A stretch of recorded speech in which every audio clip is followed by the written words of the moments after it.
Alright guys, so I'm going to show you how to make fajitas today. I've got all my ingredients ready, and the first thing that we're going to do is we're going to make the marinade. So I'm just going to adjust my camera.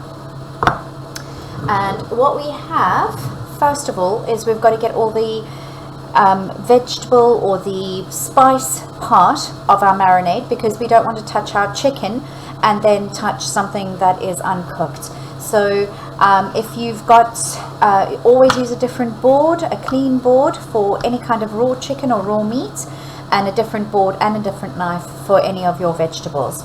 So the first thing I'm going to do is I'm going to zest my lime and juice it.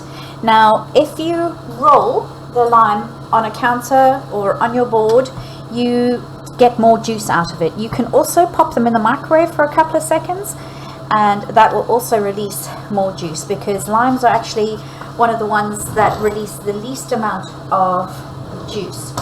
And I'm just going to, just trying to find my juicer. Right, so the first thing that we're going to do is, I'm using a zesting grater, but you can use the small side of any grater. And when we use zest, guys, I have got another video on this one as well, but we don't want to go further than this. If you can see a lot of the white, it must still look green, and that's the only part of the zest that you want.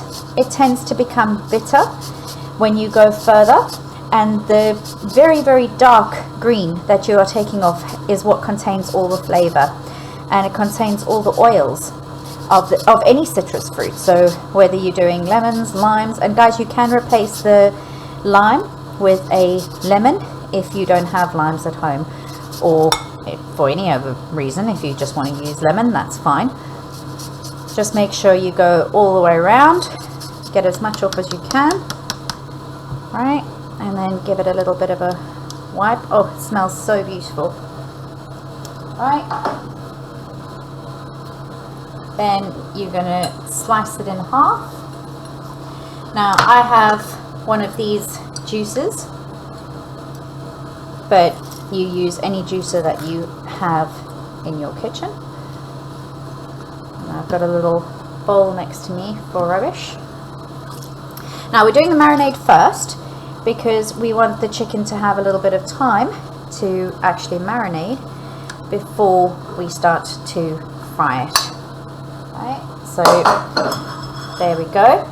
And then the other thing that I have, now I like fresh chili in mine. I actually put my chilies in the freezer, so you can see that this is a frozen chili, and then it makes it very easy to grate it. And guys, you must be careful when you're doing chili, unless you're actually used to using chili in your house and you use chili in your cooking a lot. Be careful, because if you get chili juices on your hands, no matter how much you wash them, you will not get the chili off your hands. It'll stay there for a few days. Alright, so that's all I'm using. And again, don't use your fingers for this bit.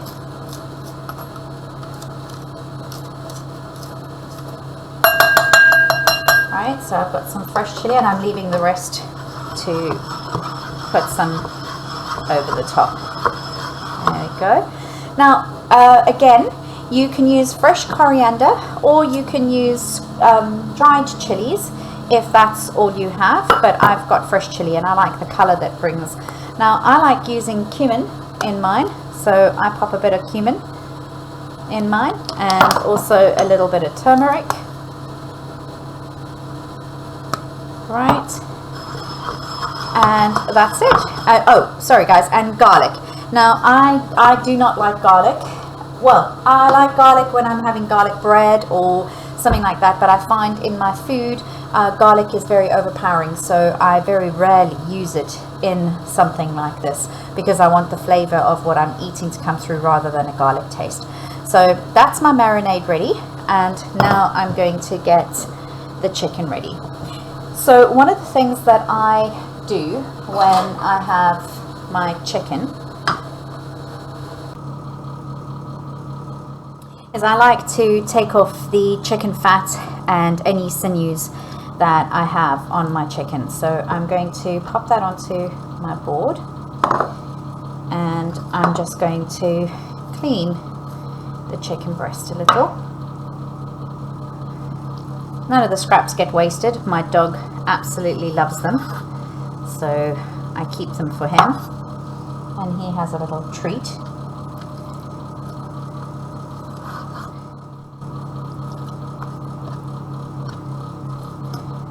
Right, and then in here, very often when you have a chicken breast, you get a little bit of the sinew and the breast bone that gets left behind.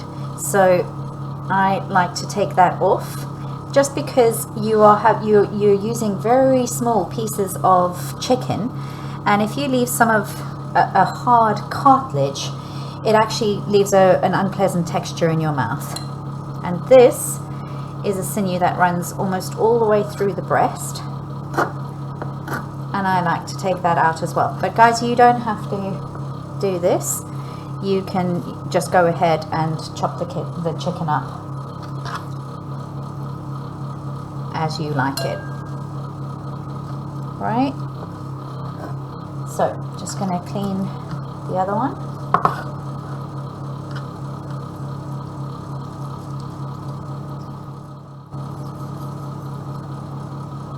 This one doesn't have as much on it. Alright, there we go. And then it is very important when you slice chicken, especially if you're going to be making something like this, like chicken fajitas or a stir fry or anything like that, do not cut your chicken breast lengthways.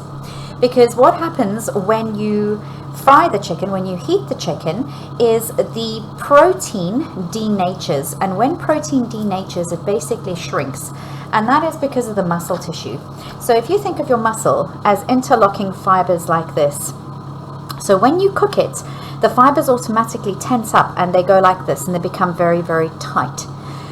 But we don't want that. We want to cook it very, very quickly. And if you cut it the wrong way, those fibers will never relax. So you'll have very tough meat. So one way of avoiding that is to cut across the length of the chicken breast. So I'm going to go ahead and I'm going to do that. And we want not tiny pieces. I'd say probably about 1 centimeter.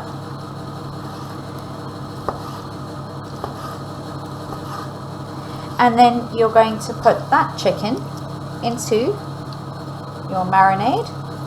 Now this is a little fillet, and I'm going to do that one as well, and I'm also going to go across the grain. So I'm just holding it.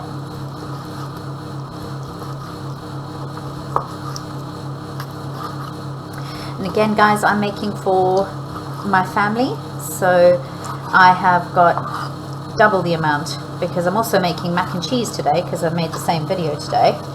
So you are only going to have 1 chicken breast. Right, and then I'm going to get rid of anything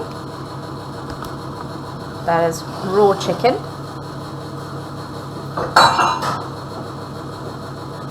And then I'm going to just get that chicken covered in that, and then I'm going to pop that into the fridge to marinate while I do the rest of the things. Right, guys, now fajita is all about what you serve it with. All right, really, it is what you serve it with. And I've got all of that set out here. So I like to serve it with a lot of vegetables and cheese and sour cream. Well, not sour cream, we serve it with yogurt, plain yogurt, but you can use sour cream as well. But what I'm going to do now is I'm going to show you a quick way of making guacamole.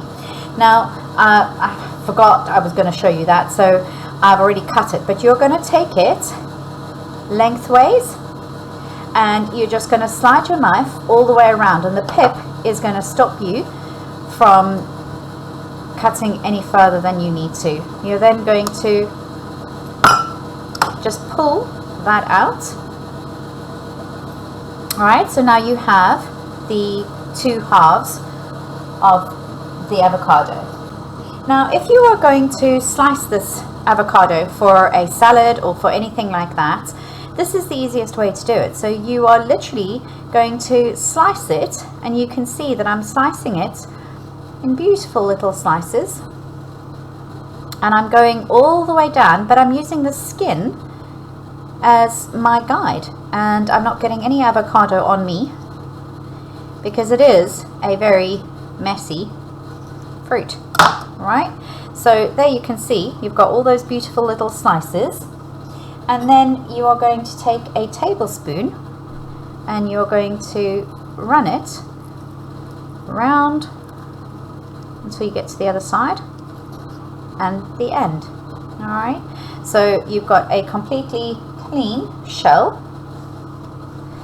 and then you can see that when you fan those out, you get beautiful slices.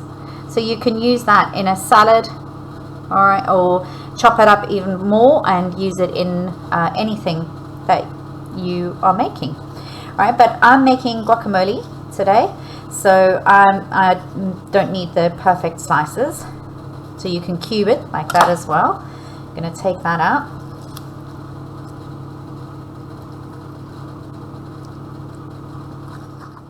Right, and I'm going to clean that. Right, and then I need, now I like my guacamole chunky, but you can also pop this into a processor and you can make it in a processor. Right, I'm just going to mash it. And as I said, I like my guacamole chunky, so I will leave little chunks. And it's a slippery vegetable, guys, or fruit. And avocado can be used in sweet things as well, in mousses and chocolates, and it can be a replacement for fats. It's very high in fat, good fats, guys. It is a very, very versatile ingredient. It can be cooked, it can be baked, it's really lovely. And then I'm going to add some tomato to mine.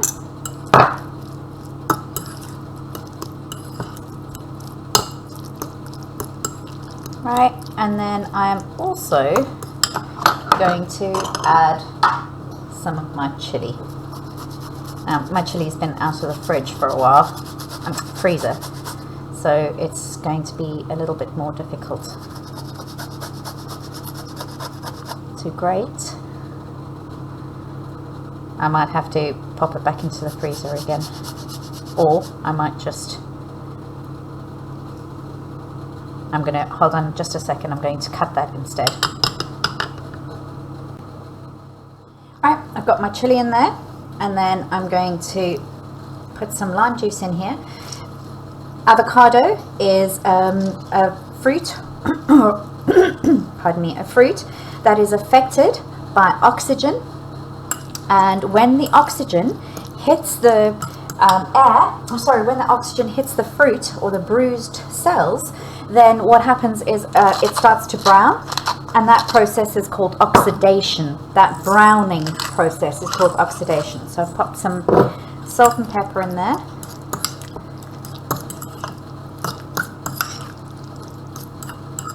Right, and then I'm just going to pop it into a nicer little bowl for serving. Right, and that's done. Right, so guys, the next step is actually frying our vegetables. Now, you can fry all the vegetables if you want to. I actually like my vegetables raw in my fajitas. So I'm going to show you parts of it. So I'm going to fry the onion, but I'm not going to fry the the yellow pepper, because I like the crunchiness of the yellow pepper. So I'm not going to fry those today, but you are welcome to cook them all. Now, the reason I'm starting with the onions is because they take slightly longer, and we don't want to cook the chicken too quickly, all right? Too slowly. Right, we want our pan quite hot. We want to get that onion in there.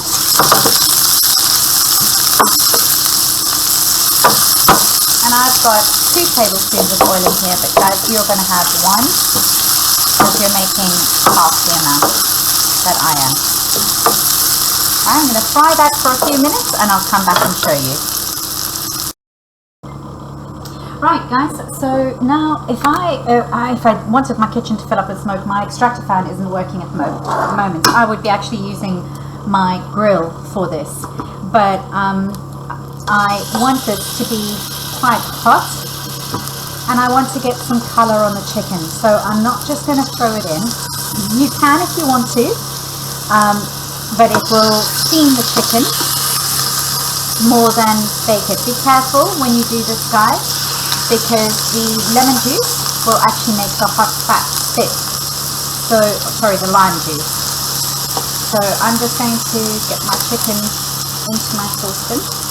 I am going to use the juice. I'm just going to get some colour on the chicken first. That's why I'm using the tongs first.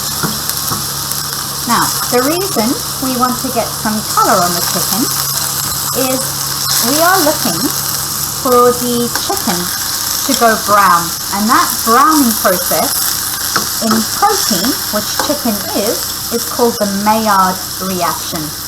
And that lovely brown caramelization on the outside of meat, when you do this, is called the Maillard reaction. Maillard reaction. And we want that nice color, guys. We want the nice seared chicken, and it should happen quickly. Now I've got a little bit of juice in there.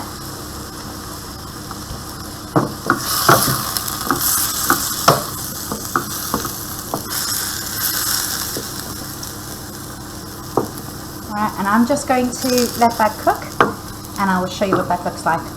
It takes about 5 minutes, guys. It doesn't take long. That's done, and the way you can test if you're not sure that your chicken is done is to just break one open and make sure that it is cooked all the way through. Alright, no pink and nice and juicy still. You don't want to overcook it, otherwise the chicken will be dry. So now I'm going to show you how I put my fajitas together. Now guys, there are so many different ways in which you can put fajitas together, but this is the way that I like doing it, and I'm going to show you a few ways first. Right, so you can put your filling into your fajita. You can then fold over the sides, fold over and roll, which is the way I like to do it. Or you can put your filling in the middle, roll it, fold it up, and then keep rolling so that it is open on one side, and you can eat it, hold it like this when you eat it so that nothing falls out of the bottom. Alright, so either way, actually I think I'm going to do it, no, I'm going to do it the closed way so that I can cut it and then I can show you what I'm going to do. So the first thing I like to do is I like to put a little bit of, you can use sour cream, right? I like to pop on a little bit of cheese. Right, not too much, guys, because I tend to put so much in that by the time I actually fold up my fajita, I can't close it because it's got too much in it. Alright. A little bit of guacamole. I try to go all the way to the ends.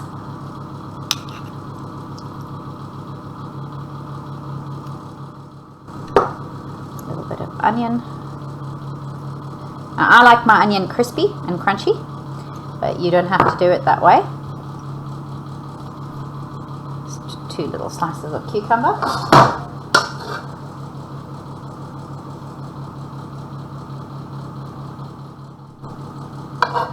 Sorry, my oven is very noisy, guys, when the fan is on and it's cooling down. Alright, so like that. And then I like to put just a little squeeze of lime over it, and then I tuck it in. Oh, see, I've already made a mistake. Do the side, tuck it in and roll. Right, and then what I do is I cut it at an angle.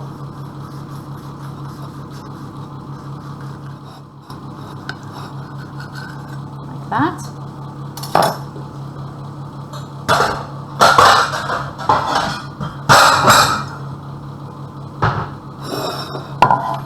And then I'm going to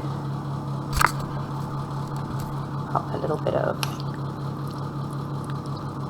guacamole on the plate.